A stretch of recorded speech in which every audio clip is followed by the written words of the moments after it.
Bueno, vamos a empezar, gente, si os parece. A ver. Se escucha, ¿no? Se escucha bien. Bueno. A las 7 de la tarde venís a ver una charla de desarrollo de malware. Aplauso para vosotros, la verdad.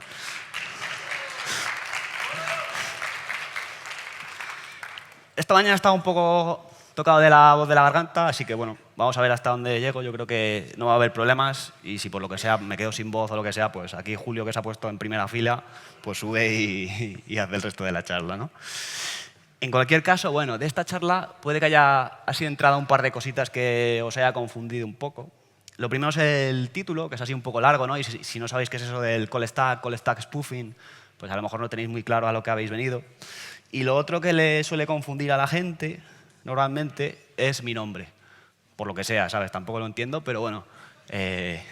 Así que, pues nada, para los que no me conozcáis, yo soy Kuros. Ya veis que mi nombre se dice de manera bastante sencilla, así que nadie se preocupe. Yo trabajo como operador de Red Team en Black Arrow. Y hoy, como suele ser habitual en mis charlas, por lo menos hasta la fecha, yo de lo que vengo a hablar es de esos tres temas que veis ahí. De Windows internals, desarrollo de malware y evasión de DRs. Voy a intentar señalar con el puntero, pero como es de los chinos no se ve nada, ¿vale? Así que me vais a ver que voy a estar ahí señalando a nada. Os dejo ahí mi Twitter y mi GitHub, que son los lugares donde, si os gustan este tipo de temáticas, pues me podéis seguir y estar un poco al tanto de las cosas que voy publicando. Y os dejo también las redes de Black Arrow, que son los lugares donde, bueno, si os interesa la seguridad ofensiva y este tipo de temas, pues son los lugares idóneos donde, una vez más, ir y echar un ojillo y encontrar contenido interesante. En cualquier caso, yo de lo que vengo a hablar hoy es de esto. Que esto, para el que no sepa lo que es, pues es una representación del call stack, de la pila de llamadas en español, de dos hilos diferentes. El call stack, después lo vamos a entrar a definir concretamente y vamos a ver realmente qué es lo que es. De momento lo vamos a dejar en que es algo así como la sucesión de funciones que se han ido llamando a lo largo de la ejecución de un programa. Con esa definición os podéis imaginar que el call stack, a lo largo de dicha ejecución, no se queda quieto, no es todo el rato igual, porque al final se llama una función, que llama a otra, de esa otra función se sale y se llama a dos distintas, así que el call stack está todo el rato cambiando. Esto, por lo tanto, es una foto fija de un momento concreto en esa ejecución del programa. En cualquier caso, a la izquierda tenéis el call stack que se va a generar cuando yo lo que hago es hacer doble clic sobre un fichero program.exe, el cual la única funcionalidad que tiene es cargar una DLL en el proceso, haciendo una llamada al load library, y después llama a la función run de dicha DLL, que la tenéis por ahí referenciada. La función run de la DLL lo único que hace es llama a la función sleep, se va a dormir, y así durante el tiempo que el hilo está durmiendo, pues el call stack se queda quieto y básicamente puedo sacar esta foto. A la derecha tenéis el call stack que se va a generar cuando yo ejecuto la misma DLL, la misma función run, todo exactamente igual. La única diferencia entre ambas ejecuciones es que en este segundo caso la DLL ha sido mapeada manualmente en memoria privada del proceso haciendo una carga reflectiva. Que esto de la carga reflectiva, pues ya estaréis más que al tanto de ello, es una actividad muy común a día de hoy por parte del malware para evitar escribir los binarios a disco y residir únicamente en la memoria de los procesos. Y ya podéis ver ahí cómo, aunque el código que se ha ejecutado en ambos casos es prácticamente el mismo, el mero hecho de ejecutar la DLL desde memoria genera claras discrepancias en lo que al call stack se refiere. Y es que ahí a la derecha ya veis que bueno, ya no tenemos ninguna referencia ni a la DLL ni a la función run que se está ejecutando, no tenemos ninguna referencia del binario principal del hilo, que es el que se encarga de cargar la DLL al proceso. Y además, aunque las entradas superiores son iguales en ambos casos, ahí a la derecha, a partir de cierto momento, empiezan a aparecer unas entradas extrañas, unos números en hexadecimal, entre los cuales el primero es, de hecho, una dirección de memoria que estaba apuntando en ese momento a esa región de memoria privada donde yo había mapeado manualmente la DLL. Es decir, vamos a decir que estaba apuntando constantemente a mi implante. Bueno, esto es lo que conocemos como un call stack roto o no desenrollable, y aunque no os hayáis fijado, es algo que ocurre de manera habitual cuando ejecutáis código directamente desde memoria. Y aunque pueda parecer algo irrelevante o de poca importancia, realmente esto es una fuente de telemetría bastante interesante que ya estamos viendo como algunos EDRs están empezando a utilizar para detectar la ejecución de implantes directamente desde memoria. Como prueba de esto, vamos a ver esta alerta que me levantó Cortex ya hace unos meses cuando estaba haciendo unas pruebas en la que detectaba que efectivamente yo estaba intentando ejecutar un beacon de Cobalt Strike que había inyectado a la memoria del proceso. La alerta se generaba como resultado de un evento de tipo ImageLoad, que básicamente lo único que me quiere decir con esto es que se ha intentado cargar una DLL en el proceso, que es esa que veis ahí, Wininet, que es una DLL legítima y parte del sistema operativo. Aunque es cierto que era Cobalt el que estaba intentando cargar dicha DLL para después utilizarla y establecer el canal de command and control con mi servidor y demás. Desde luego que la carga de una DLL genere una alerta de riesgo alto puede parecer un poco exagerado, ¿no? Pero no nos lo va a parecer tanto si tenemos en cuenta el resto de información que está manejando Cortex. Y es que el EDR, entre otras cosas, está analizando lo que él llama el stack trace, que básicamente es el call stack del que hablábamos antes. Es decir, está analizando el call stack que se ha generado al intentar cargarse esta DLL en el proceso. Y dado que dicha carga se estaba llevando a cabo desde una región de memoria privada, pues pasaba con el call stack lo que hemos visto hace un momento, ¿no? Que se rompía y nos quedábamos, o me quedaba yo ahí, con una última entrada extraña, un número hexadecimal, que realmente era una dirección de memoria apuntando directamente a esa región de memoria privada donde estaba el contenido del beacon de CoalStrike. El EDR dice que es raro que desde esta región de memoria privada, desde donde en principio no se debería estar ejecutando nada, se está intentando cargar esta DLL, que además sabe que se utiliza para establecer conexiones con el exterior. Así que básicamente lo que hace es escanear esa región de memoria, le aplica una serie de reglas Yara y finalmente, por firma digital, pues detecta que efectivamente había un beacon de CoalStrike. Aquí lo interesante son dos cosas. Lo primero es ver cómo el EDR, con una inversión en recursos bastante reducida, y no exclusivamente, pero en gran medida gracias al análisis del call stack, ha sido capaz de detectar que efectivamente se estaba llevando a cabo la ejecución del implante desde memoria. Y lo otro interesante es pensar cómo, aunque se hubiese permitido que continuase dicha ejecución, el implante, de manera involuntaria y a través del call stack, habría estado generando constantemente telemetría al EDR que le habría permitido diferenciar de entre todas las acciones que se están ejecutando dentro de un proceso, aquellas acciones que provienen de módulos legítimos, de aquellas acciones que provienen de esa región de memoria privada donde en principio hay contenido potencialmente malicioso. Así que os podéis imaginar que es una telemetría que le va a facilitar la vida al EDR a la hora de detectar actividad maliciosa y, por lo tanto, levantar las alertas pertinentes. Por lo tanto, nosotros como atacantes lo que vamos a querer evitar es generar esa telemetría constantemente. Y eso es lo que vamos a ver a lo largo de esta charla. En primer lugar, por qué se produce esta situación y, sobre todo, qué podemos hacer para evitar que se produzca. Antes de empezar, un breve disclaimer. Y es que lo que vamos a ver en esta charla se aplica únicamente a equipos Windows con arquitectura de 64 bits. Y además vamos a dejar de lado procesos que hagan uso de Just-in-Time Compilation, porque al final es una tecnología que genera código dinámico de manera habitual y no tendría demasiado sentido trasladar lo que vamos a ver hoy del call stack a, por ejemplo, un proceso de .NET que opera de manera ligeramente diferente, ¿vale? Entonces, nada, simplemente que lo sepáis. Entonces, para saber qué es el call stack exactamente y por qué se rompe cuando ejecutamos código desde memoria, primero tenemos que hacer un repaso por el funcionamiento básico del stack, de la pila. Que ya veis que call stack y stack no son lo mismo, ¿vale? Son elementos que son conceptos que están relacionados, pero que son distintos.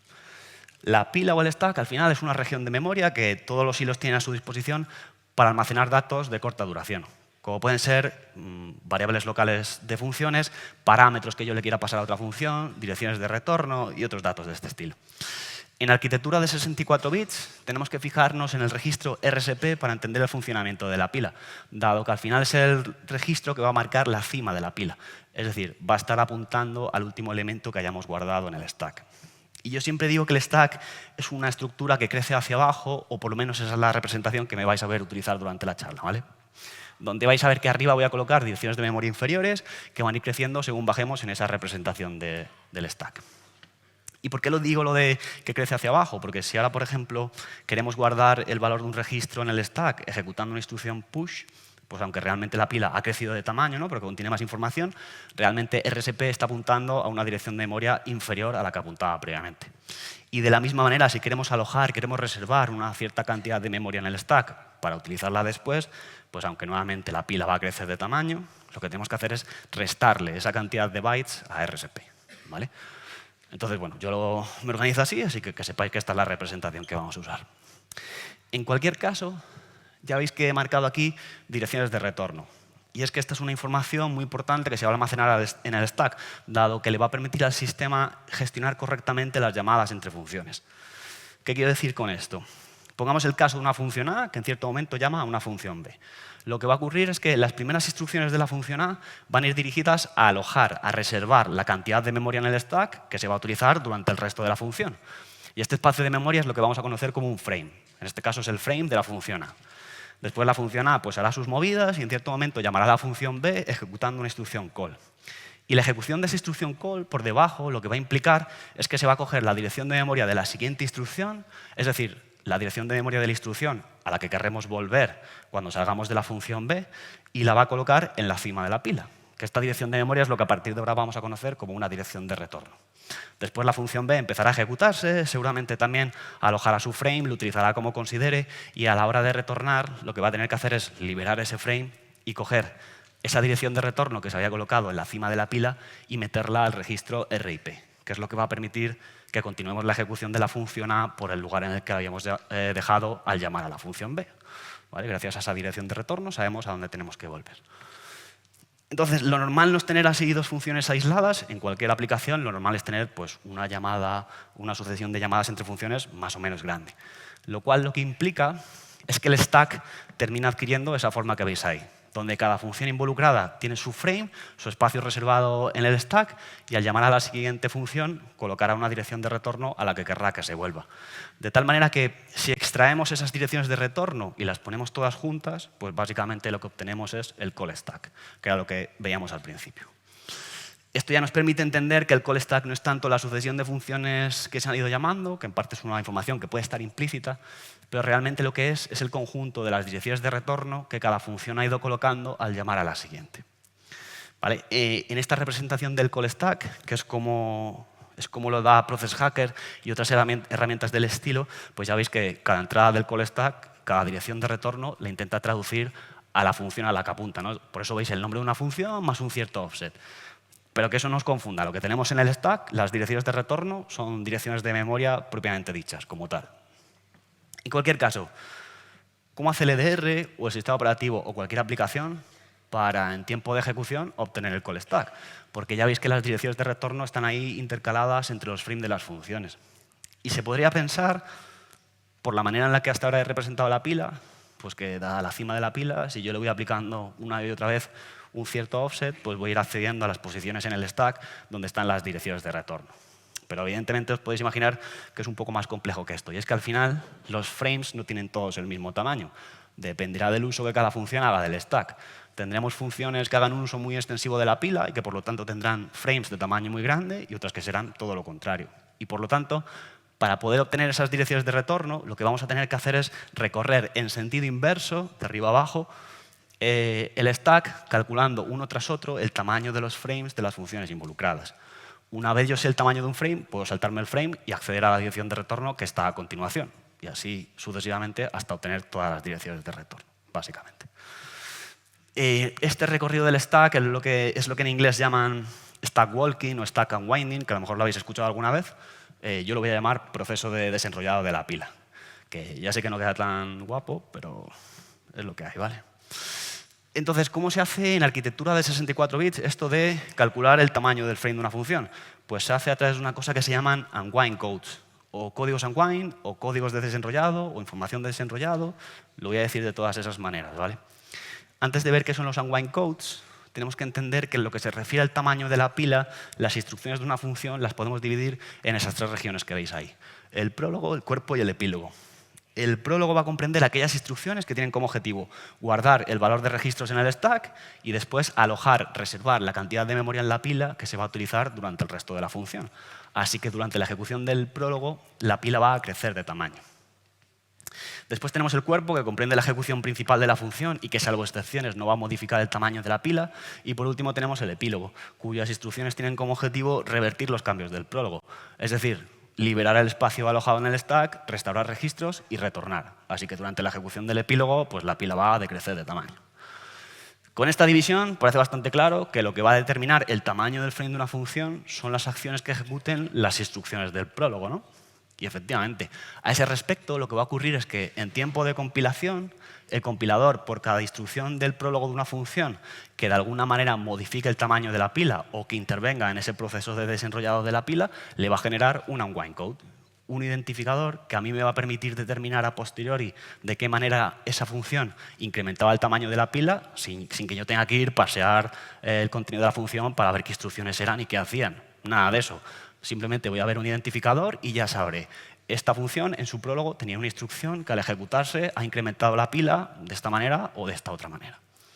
Vale, entonces, para este caso, para ese prólogo, pues para las dos primeras instrucciones, que son prácticamente iguales, ¿no? El push de un registro en el stack, pues se va a generar ese código, el push no ball. Realmente lo que se genera es el identificador numérico, se genera un 0, 2 veces un 0. Y para el caso de la instrucción sub, que en este caso lo que hace es alojar una pequeña cantidad de memoria en el stack, se va a generar ese otro código, el alloc small. Se va a generar el 2. Y los códigos Unwind no solo tienen estos identificadores numéricos, sino que se van a enriquecer con información adicional que es de relevancia a la hora de desenrollar la pila. Por ejemplo, para el caso de las dos primeras instrucciones, también se va a generar información referente a qué registro de esa instrucción es el que está guardando en el stack. Y para el caso de la instrucción sub, se va a generar información referente a cuántos bytes de memoria esa instrucción aloja en el stack. Con todo esto, los códigos unwind se van a invertir de orden y se van a almacenar así, en sentido inverso, en una estructura que se llama unwind info. Y se va a hacer esto al compilar todas las funciones de nuestro código. De tal manera que al final de la compilación, todas estas estructuras unwind info y otras estructuras referentes a la gestión de excepciones y demás se van a almacenar en las secciones pdata y xdata del P resultante, de la DLL o del exe resultante. Vaya. Esto lo que significa es que yo ya con esta información, sabiendo qué función se está ejecutando y sabiendo dónde está la cima de la pila, yo ya voy a poder calcular cuál es el tamaño del frame de la función y por lo tanto voy a poder determinar qué parte del stack corresponde al frame de dicha función. ¿Cómo lo vamos a hacer? Esta función vamos a determinar en qué módulo está contenida. Nos vamos a ir a las secciones pdata y xdata de dicho módulo, vamos a recorrer las estructuras unwind info hasta encontrar una que apunte, que corresponda a esta función, y una vez tenemos la estructura correspondiente, lo único que tenemos que hacer es parsear los códigos unwind que me van a dar el tamaño de frame, ¿no? En este caso, el primer código. Bueno, recordad que los códigos unwind decíamos que se almacenaban en sentido inverso, ¿no? Y tiene sentido que sea así porque se van a utilizar al recorrer en sentido inverso el stack. Así que todo cuadra. En cualquier caso, el primer código me va a decir se ha alojado una pequeña cantidad de memoria en el stack. En concreto me dirá que es 0x18 bytes, es decir, 24 bytes, ¿no? Si no me equivoco. Después el siguiente código me dirá se ha guardado un registro en el stack, que eso yo sé que son 8 bytes más. Y exactamente lo mismo para el siguiente código. Y ya no hay más códigos unwind para esta función. Así que sé que el tamaño del frame de la función vendrá determinado por la suma de esos tres valores. En este caso, 40 bytes. Aplico 40 bytes desde la cima de la pila y ya he sido capaz de identificar qué parte del stack es el frame de esta función. Una vez he identificado el frame, ya sé que lo que hay justo a continuación es la primera dirección de retorno, que era lo que yo quería sacar. Dirección de retorno que va a apuntar al cuerpo de otra función. Y a partir de aquí solo tenemos que repetir este proceso una y otra vez. Esta otra función, determinamos en qué módulo está contenida, recorremos las estructuras unwind info de dicho módulo hasta encontrar la que corresponde, parseamos los códigos unwind que nos darán el tamaño de frame y lo aplicaremos. Solo que lo aplicaremos a partir de la dirección de retorno, lo cual nos permitirá llegar a la siguiente dirección de retorno que apuntará a otra función, etcétera, etcétera, etcétera. Y así hasta encontrar una dirección de retorno que sea 0, que detiene este desenrollado de la pila, básicamente. Y de esta manera el EDR o quien sea pues es capaz de obtener esas direcciones de retorno y por lo tanto conformar el call stack, que era lo que queríamos. ¿Vale? Entonces, los códigos unwind no los vamos a ver de manera individual porque tampoco aportan demasiado. Solo nos vamos a detener un momento en este código que es importante para entender una de las técnicas de spoofing que vamos a ver después. ¿Vale?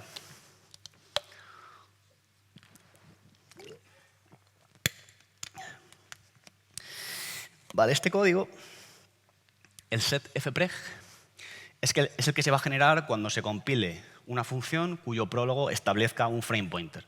Que un frame pointer al final no es más que un puntero que va a apuntar a un lugar intermedio dentro del frame de dicha función. Por ejemplo, para este caso, pongamos que la instrucción que ha generado dicho código es un lea, como este que veis aquí abajo.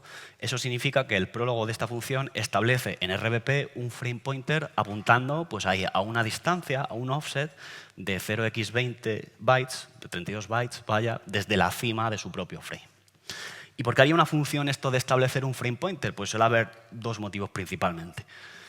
Uno es para ser utilizado en aquellas situaciones en las que el tamaño de frame sea muy grande. Si el frame es de tamaño considerable, pensad que si intentamos acceder a la información que hay, por ejemplo, en la base del frame a través de RSP, pues vamos a tener que utilizar offsets bastante grandes, lo cual va a incrementar el tamaño de las instrucciones y el tamaño del binario final. Para evitar eso, pues una función lo que puede hacer es establecer un frame pointer, por ejemplo, ahí a la mitad de su frame y accede a ambas mitades utilizando offsets más pequeños. El otro caso en el que se utiliza esto del frame pointer es a la hora de desenrollar la pila en aquellas situaciones en las que durante la ejecución del cuerpo de una función se aloje espacio adicional en el stack.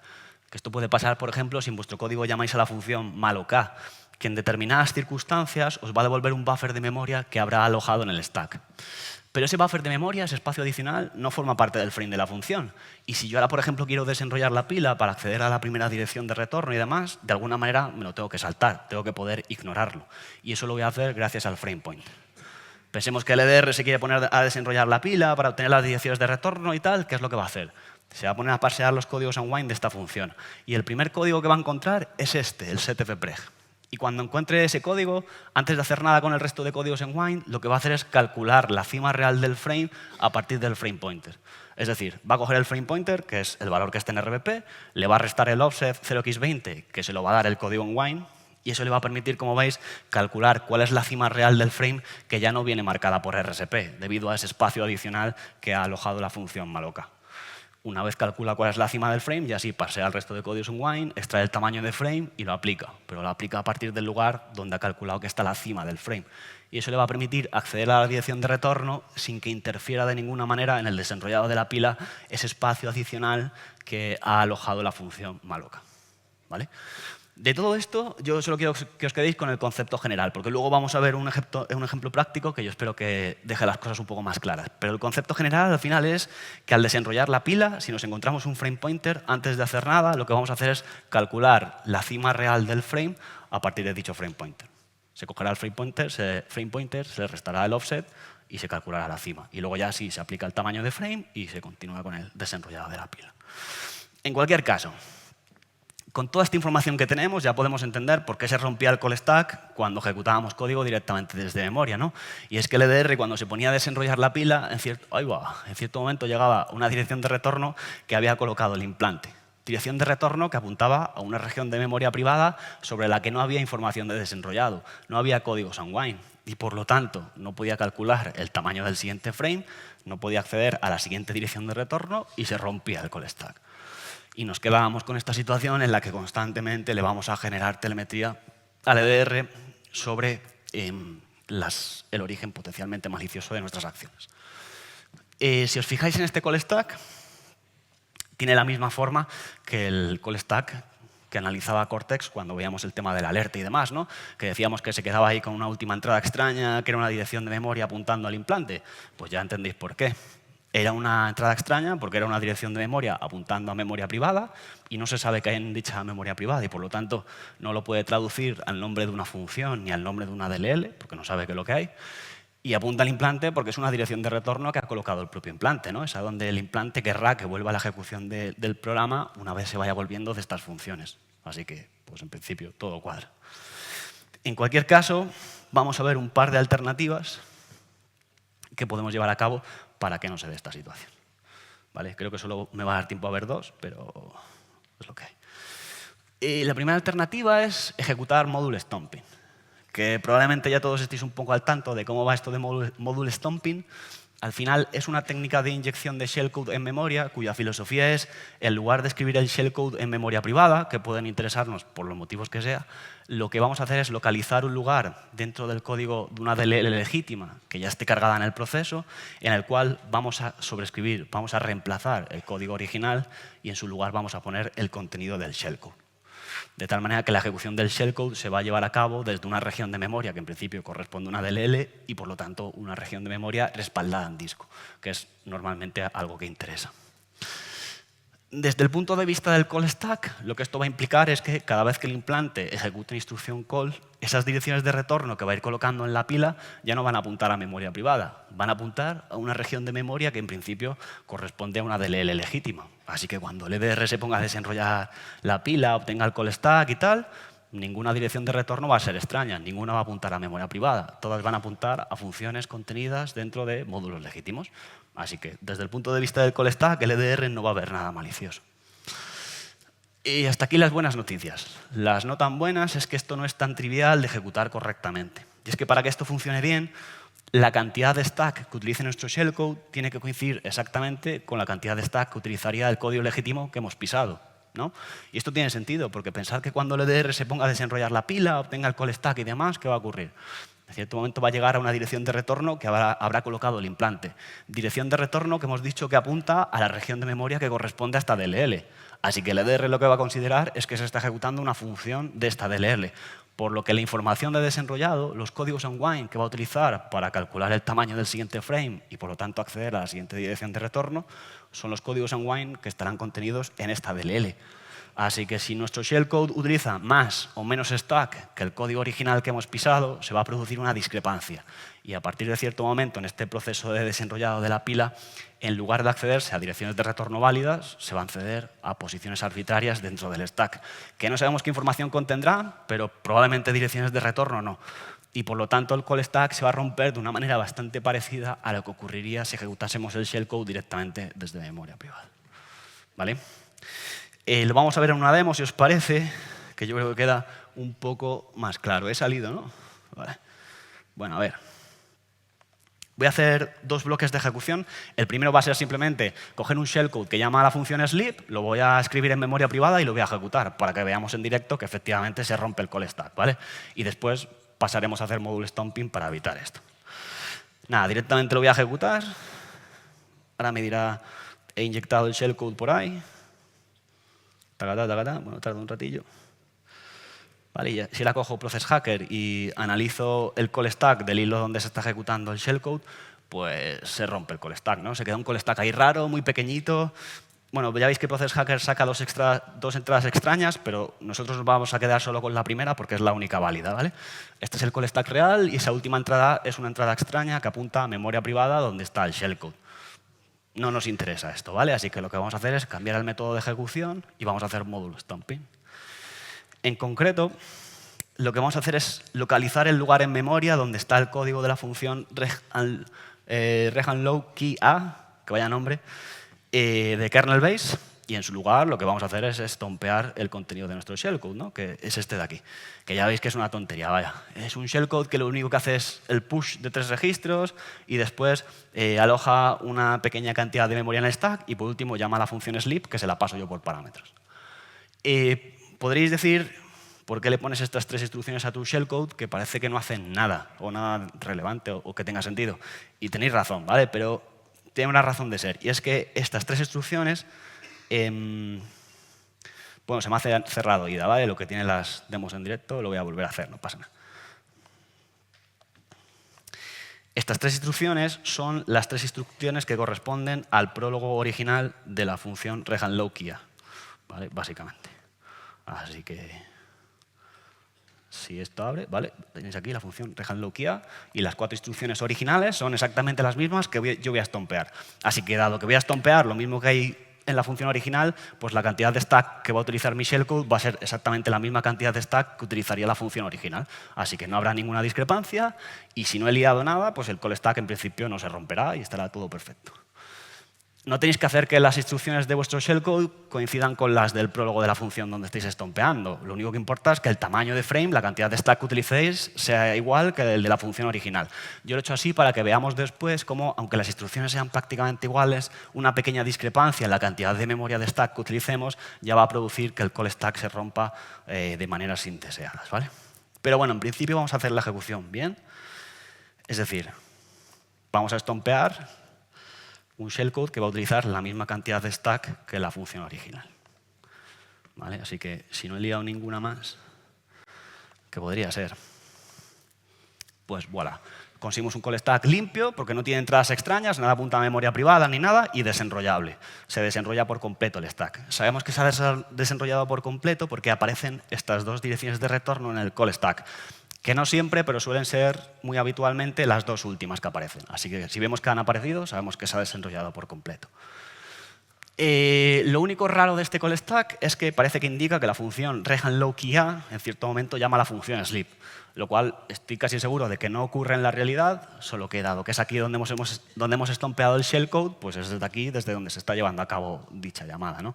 Evidentemente, a ojos de una persona puede parecer un poco raro, ¿no? Porque sabemos que ese flujo de ejecución no se da nunca en la realidad.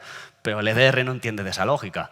Va a desenrollar la pila, va a obtener el call stack y va a ver que todas las direcciones de retorno apuntan a funciones dentro de módulos legítimos y por lo tanto va a considerar que desde el punto de vista del call stack no hay nada malicioso, ¿vale? Así que funciona módulo stomping. Ahora bien, ¿qué ocurre si yo en mi shellcode cambio esta instrucción y en vez de sub RSP 0x40 pues pongo, por ejemplo, 0x20, ¿vale? Es decir, utilizamos un poco menos de memoria del stack de lo que lo haría la función original. Pues os podéis imaginar lo que va a ocurrir, ¿no? Se produce una discrepancia. Y aunque estemos haciendo módulo stomping, el call stack se rompe como si estuviésemos ejecutando código desde memoria privada. Podéis ver que el stack se desenrolla correctamente hasta que llegamos a la dirección de retorno de la función rehandLowKeyA y cuando ProcessHacker ha intentado aplicar el tamaño de frame que le indican los códigos unwind de la DLL, en lugar de acceder a una dirección de retorno, ha accedido a una posición en el stack que tenía el valor 0x40, que no es ni una dirección de memoria ni nada, ¿no? Pero bueno, por lo tanto, se rompe el call stack. Y exactamente lo mismo va a pasar si en lugar de utilizar menos stack que la función original, pues utilizamos más stack, ¿no? Pongo aquí 0x90. Vale, pues lo mismo, o muy parecido. Se rompe igual. Llegamos a esta rehandLowKeyA y en este caso se accede a una posición en el stack que tiene el valor 0xf. Es verdad que cuando se rompe el stack o el call stack ejecutando módulo stomping, esa última entrada extraña ya no es una dirección de memoria apuntando al implante, ¿no? Aquí es una entrada que tiene el valor 0xf. Y por lo tanto el EDR es verdad que no va a tener ese hilo del que tirar. Sin embargo, cualquier EDR se va a dar cuenta de lo que está ocurriendo aquí, porque va a decir, he desenrollado bien la pila hasta que he llegado a la función rehandLowKeyA y cuando he aplicado el tamaño de frame que me indican los códigos unwind, pues he accedido a una posición en el stack que tenía el valor 0xf y por lo tanto va a entender que la discrepancia está en el código que se está ejecutando supuestamente en nombre de dicha función. Así que escaneará la memoria y va a detectar vuestro implante exactamente igual. Conclusión, ¿módulo stomping funciona para obtener un call stack limpio y desenrollable? Sí, pero va a requerir que hagáis una investigación previa tanto de la cantidad de stack que utiliza vuestro shellcode como del lugar donde vais a estompear. Y además, fijaos que el shellcode que yo he utilizado es una tontería, ¿vale? Son unos pocos bytes, muy pequeñito. Cualquier implante que utilicéis va a ser considerablemente más grande. Lo cual lo que puede implicar o puede suponer es que al hacer stomping no piséis el código de una sola función, sino el de varias funciones, cada una de las cuales va a tener un tamaño de frame diferente. Por lo tanto, para que no se rompa el call stack en ningún momento durante la ejecución de vuestro shellcode, el shellcode va a tener que fluctuar la cantidad de memoria que utiliza en el stack para adaptarse a las distintas secciones de su código. Y os podéis imaginar que esto es un engorro, ¿vale? Se vuelve completamente imposible. Por lo tanto, yo os recomiendo que hagáis una investigación previa y estompéis en el lugar adecuado para que nada de esto ocurra. ¿Vale? Visto.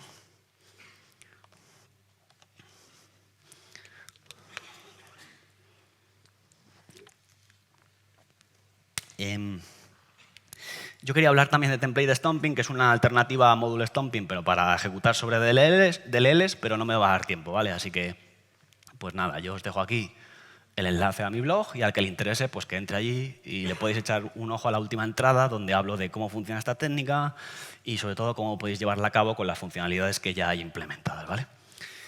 Y bueno, sabéis que la gente sabe que me paro en esta slide para que veáis el meme, básicamente, ¿vale? Así que estoy muy orgulloso de él. Sí, lo hice yo. Increíble, ¿eh? En cualquier caso,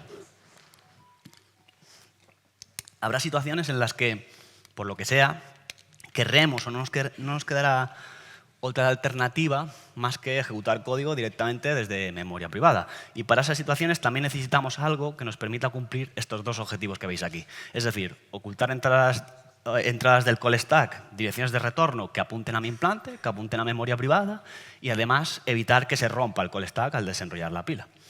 Y si bien a este respecto hay distintas técnicas, sin duda la más actual y la que más se está intentando utilizar a día de hoy es esta, Silent Moonwalk. Así que es la que vamos a ver aquí, ¿vale? Os dejo ahí el enlace al repositorio con la prueba de concepto original.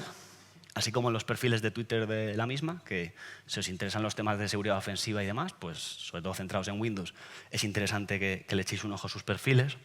Y os dejo también el enlace a mi repositorio Unwinder, donde vais a poder encontrar ya una weaponización de esta técnica. Es decir, una implementación lista para ser integrada directamente en vuestro código, siempre y cuando pues, esté desarrollado en Rust, que supongo que es lo que hacéis todos aquí, ¿no? Así que en principio no habrá ningún problema. En cualquier caso, ya hemos dicho que en cuanto el implante empieza a colocar direcciones de retorno sin información de desenrollado, se rompe el call stack y generamos telemetría. Nuestro objetivo va a ser, sobre todo, cada vez que pasemos a modo kernel, que es normalmente cuando el EDR se va a poner a analizar esto del call stack, pues conseguir algo de este estilo, ¿no? Ocultar todas las direcciones de retorno del call stack que no queramos que se vean y además hacer algo así para que no se rompa la pila de llamadas, ¿vale? En cualquier caso, partamos de esta situación en la que, por lo que sea, mi implante ya ejecuta una instrucción call, es decir, ya ha colocado una dirección de retorno apuntando a memoria privada, y pensemos que el implante quiere llamar a la función sleep porque se quiere ir a dormir un rato. Y ya sabemos que la llamada a la función sleep implica un paso a modo kernel, por lo que tenemos que lidiar previamente con este stack, ¿no? Entonces, la filosofía de Silent Moon Walk es, dado que el stack es una región de memoria en espacio de usuario y que por lo tanto podemos modificar a nuestro antojo, lo que vamos a hacer es colocar artificialmente, de manera manual, el frame de 4 funciones, simulando como que se ha llevado a cabo la ejecución de esas funciones, solo que para nada va a ser ese el caso, de tal manera que, aprovechándonos de sus códigos unwind y de algunas características que ahora vamos a ver, pues vamos a conseguir nuestros dos objetivos. Ocultar direcciones de retorno del call stack, que no queramos que se vean, que apunten a mi implante, y, por otro lado, evitar que se rompa el call stack, ¿vale?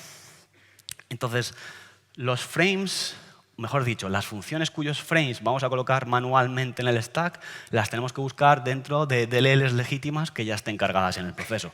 Yo aquí voy a indicar que las busco en kernel base porque realmente es lo que hago en Unwinder, pero estoy seguro de que hay otras DLLs que sirven como alternativa, así que podéis crear vuestras propias implementaciones. En cualquier caso, ¿qué vamos a hacer? Bueno, a partir de aquí, cuando hable del frame de una función, me voy a referir al frame de la función y a una dirección de retorno que va a apuntar a esa función, ¿vale? Al pack de las dos cosas para no estar repitiéndome todo el rato. Bueno, atentos. ¿Qué vamos a hacer? Vamos a colocar el frame de una función que entre sus códigos unwind o que sus códigos unwind me indiquen que esa función, que su prólogo, establece un frame pointer. Es decir, que tiene ese código unwind del que hablábamos antes, el set fpreg. Eso significa que si la instrucción de esta función que ha generado ese código es un lea, también como el que veíamos antes, significa que si se hubiese ejecutado esta función, que recordad, no, esto lo estamos colocando artificialmente, si se hubiese ejecutado esta función, habría en RBP un frame pointer apuntando ahí, a un lugar intermedio dentro del frame de la función, ¿vale?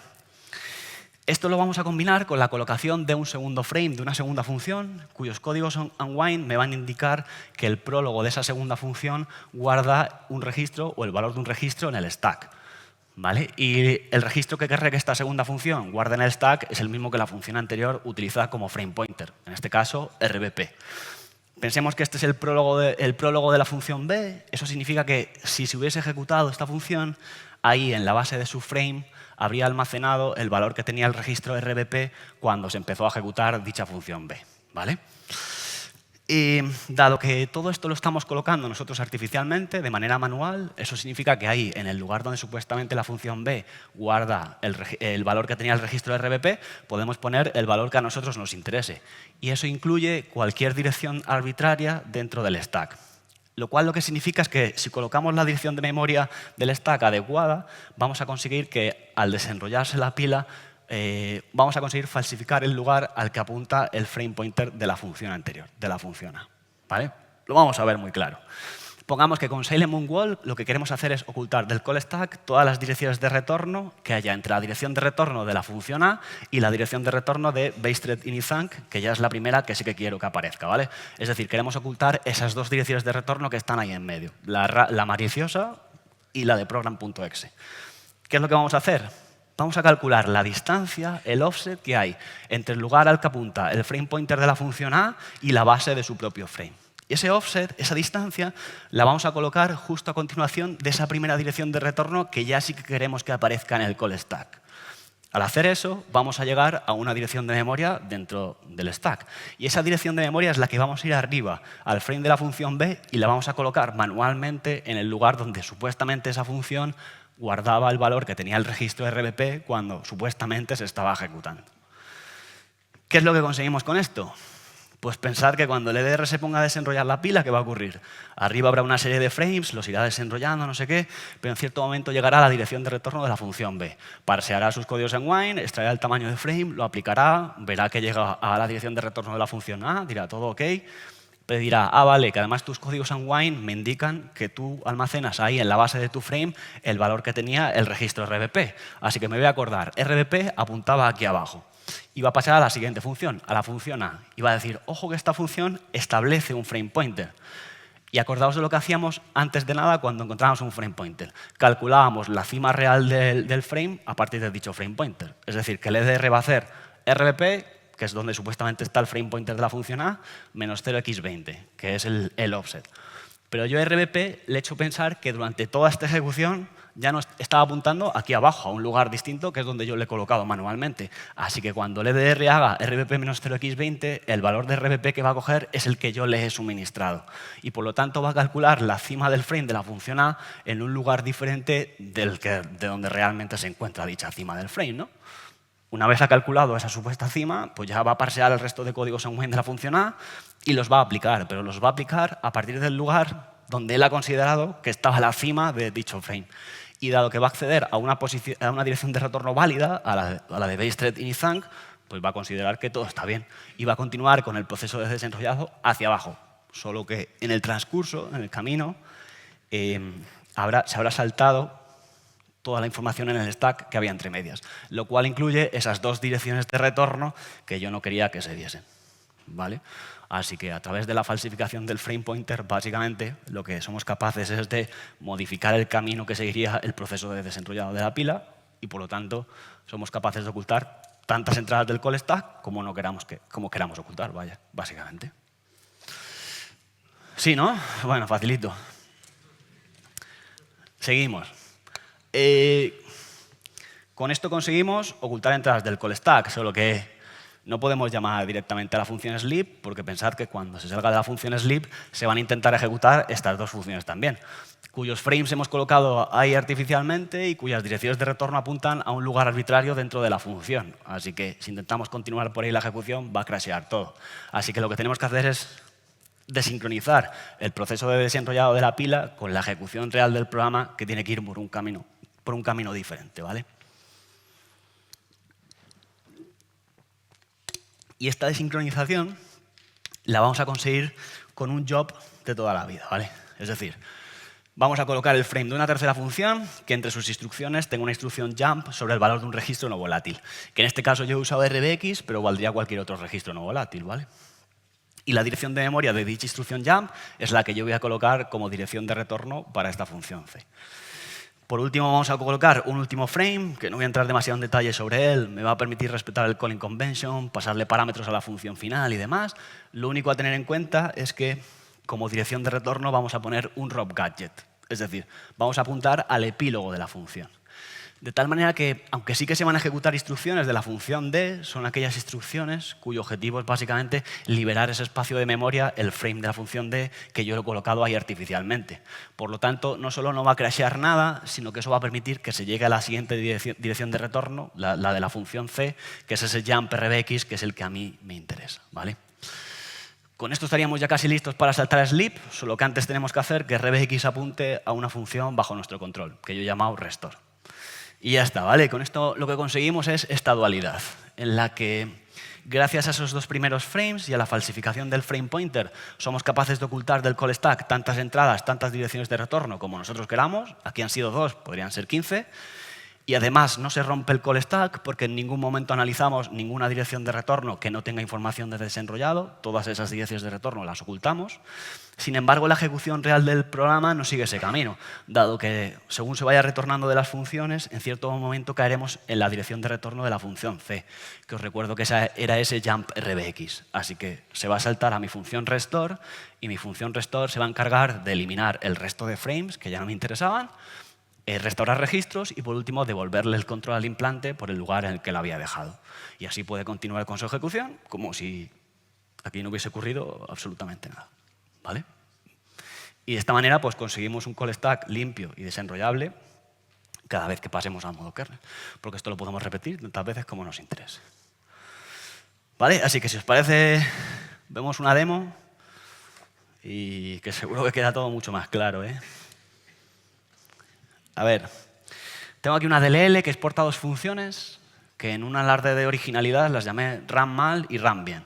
Pues run mal hace las cosas mal y run bien hace las cosas bien. Vale, básicamente. Run mal lo que hace es llamar a la función sleep directamente y run bien va a llamar a la función sleep, solo que previamente va a ejecutar SilencMoonWalk a través de una llamada a una macro que proporciona unwinder, básicamente. Y esta DLL la voy a cargar reflectivamente en memoria privada con un loader muy sencillo, el cual pues, va a llamar a una de las dos funciones en bucle. Primero vamos a hacerlo con run mal para que veamos que efectivamente se rompe el call stack, espero, y luego lo vamos a hacer bien, ¿vale? Así que tiramos run mal y si nuevamente cogemos process hacker y analizamos el call stack, pues dado que estamos ejecutando desde memoria privada, ¿no? Y directamente llamando a la función, pues lo de siempre. Se rompe el call stack y nos quedamos con una última entrada extraña y random apuntando al implante. Run mal cumple lo que promete, todo mal. Así que vamos a hacer run bien, a ver si cumple también. Fijaos que la función se llama en bucle, ¿vale? Ahora veréis por qué lo digo. Pero bueno, si no la he liado, si analizamos, pues aunque estamos ejecutando la DLL desde memoria privada, el call stack permanece limpio y desenrollable. Sin entradas extrañas, se desenrolla por completo el stack, todo perfecto. Gracias a SilencMoonWalk. Si os fijáis en estas 4 direcciones de retorno, si yo le doy a refresh, en cada iteración del bucle, veis que van cambiando, ¿no? Y eso es porque son las direcciones de retorno que corresponden a esos 4 frames que estoy colocando yo artificialmente a través de SilencMoonWalk. Vosotros no tenéis que hacerlo así, podéis utilizar siempre los mismos frames. Yo es que lo tengo así implementado y digo, pues así se ve, ¿vale? Así que, pero ya veis que aunque vayan cambiando las direcciones de retorno y por lo tanto los frames, en todo momento el call stack se mantiene limpio y desenrollable gracias a esta técnica. ¿Vale? Así que todo correcto.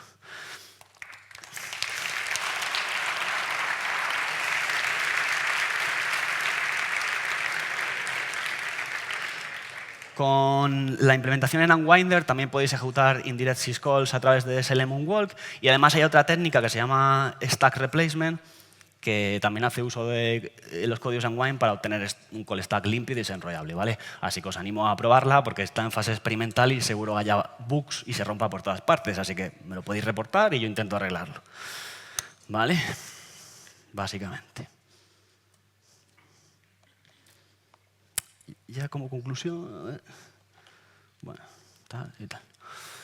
Como conclusión, bueno, yo la sensación que tengo es que la gran mayoría de los que nos dedicamos a esto de seguridad ofensiva, a día de hoy esto del call stack, pues todavía lo estamos ignorando por completo, ¿vale? Y ya os he demostrado, ya habéis visto, como algunos EDRs, si bien es cierto que no todos, pero algunos están empezando a utilizar esta telemetría para detectar la ejecución de implantes desde memoria. Así que es algo con lo que en el futuro cercano vamos a tener que lidiar casi seguro. Por lo que cuanto antes empecéis, pues mejor. Esto de call stack spoofing siempre se habla dirigido a la ejecución desde memoria, y yo también es lo que he hecho aquí.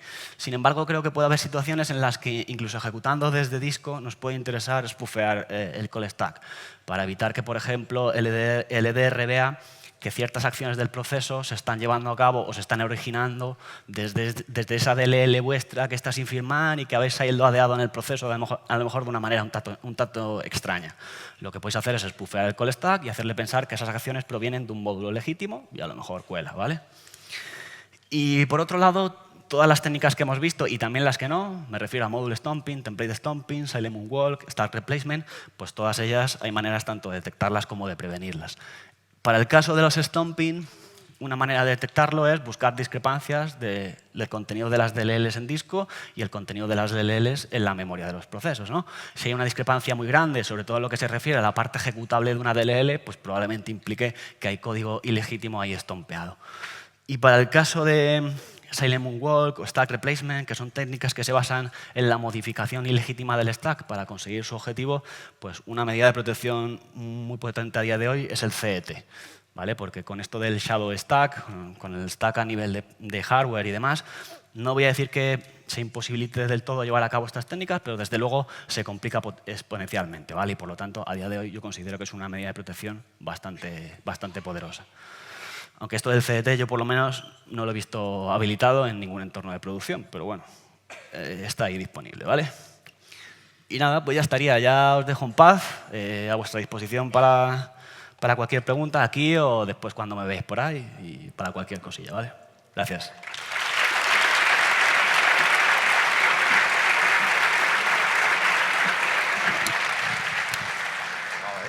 Perfecto, ¿eh? Una pregunta aquí.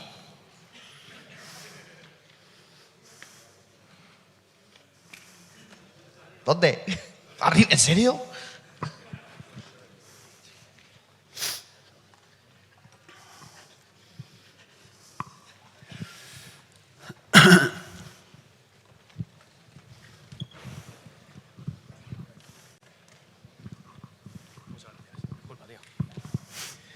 Buenas. Enhorabuena por la charla y hablabas ahora mismo sobre cómo hacer prevención de Silent Moonwalk, pero desde un punto de vista del EDR, ¿cómo detectar que realmente se está ejecutando el Silent Moonwalk?